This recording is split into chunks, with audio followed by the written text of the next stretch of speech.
नमस्कार दोस्तों, मेरा नाम है शिवांशु शर्मा और आपका स्वागत है वर्ल्ड व्यू में। Now recently WHO World Health Organization ने इसराइल से अपील की है कि इसराइल अपनी बॉम्बिंग गाजा के हॉस्पिटल्स पे ना करे। जैसे कि आप जानते हैं, अक्टूबर 7 के टेररिस्ट अटैक जो हमास ने इसराइल पर किए थे, उसके बाद इसराइल पैलेस्तीन कॉन्फ्लिक्ट स्टार्ट हुई। जब से इसराइल रेगुलरली गाजा की बॉम्बिंग कर रहा है एंड काफ़ी सारे बॉम्ब्स इसराइल ने फिलिस्तीनी हॉस्पिटल्स पर भी गिराए हैं। ना इजराइल का मेन रीजन है फिलिस्तीन के हॉस्पिटल्स को बॉम्ब करने का, कि कई हमास के टेररिस्ट गाजा के हॉस्पिटल्स में छुपे हैं और वहां से इसराइल पर अटैक कंडक्ट करते हैं।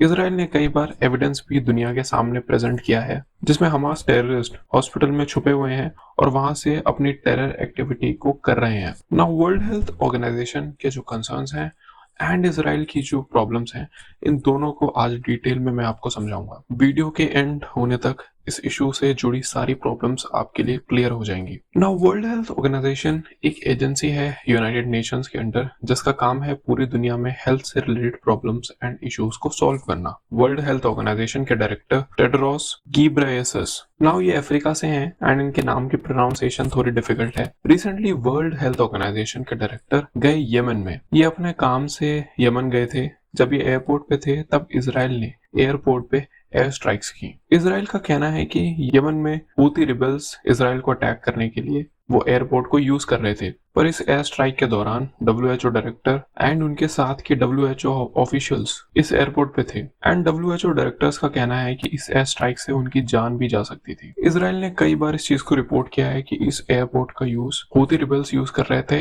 ईरान से वेपन्स को इम्पोर्ट करने के लिए एंड इन वेपन्स को कई बार हमास को भी एक्सपोर्ट किया जाता था। हालांकि ऐसा नहीं है कि बॉम्बिंग के बाद डब्ल्यूएचओ डायरेक्टर ने इसराइल को टारगेट किया है। सिर्फ वो ही नहीं, यूएन चीफ ने भी कई बार इसराइल को गाजा में और बॉम्बिंग करने से रोका है एंड बाकी देशों से भी रिक्वेस्ट की है कि इस वॉर को अब एंड किया जाए। रिसेंटली इजरायली डिफेंस फोर्सेस ने नॉर्दर्न गाजा के एक हॉस्पिटल पे रेड की। हॉस्पिटल का नाम था कमाल अदवान हॉस्पिटल। इस हॉस्पिटल के डायरेक्टर डॉक्टर हुसैन अबू सैफ को इजरायली डिफेंस फोर्सेस ने फिलहाल कस्टडी में ले लिया है। इजरायली मिलिट्री का कहना है कि उन्होंने इस हॉस्पिटल में छुपे 20 आतंकवादियों को मार गिराया और 240 और लोगों को फिलहाल डिटेन कर लिया है। नाउ जैसे ही ये न्यूज आई, वर्ल्ड हेल्थ ऑर्गेनाइजेशन ने दूसरे ह्यूमन राइट ग्रुप्स के साथ मिलकर इसराइल को हॉस्पिटल पर रेड करने से मना किया एंड हॉस्पिटल के डायरेक्टर डॉक्टर हुसैन अबू सैफ को रिलीज करने का अपील भी किया। नाउ अब यहाँ पे डिपेंड करता है कि आप किसके वर्जन को मानना चाहते हैं।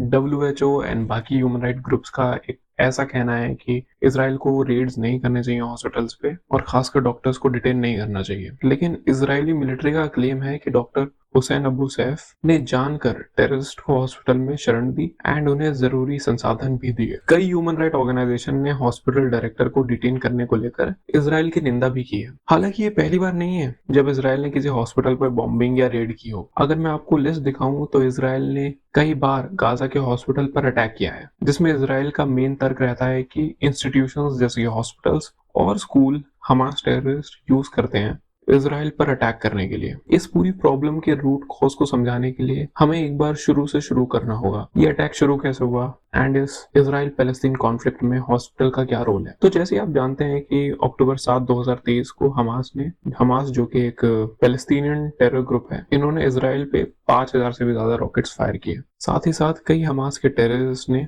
इसराइल की टेरिटरी के अंदर जाकर कई इजरायली सिविलियंस को मार डाला और बहुत सारे इजरायली सिविलियंस को बंधक बनाकर वापस गाजा में ले आए। लगभग 1200 इजरायली सिविलियंस की इस अटैक में जान गई। इसके बाद इसराइल ने डिसाइड किया कि वो हमास को पूरी तरह से खत्म कर देंगे। तब से इसराइल गाजा में बॉम्बिंग कर रहा है एंड अभी तक 40,000 से भी ज्यादा फिलिस्तीनियन लोगों की जान जा चुकी है। अगर मैं आपको गाजा में रहने वाले लोगों की हालात बताऊं तो फिलहाल गाजा एक नर्क से कम नहीं है। गाजा में फिलहाल एक serious food, water and health care crisis है। विंटर सीजन में लोगों के पास कपड़े भी कम हैं। बॉम्बिंग से बहुत सारे लोगों के घर डिस्ट्रॉय हो गए हैं।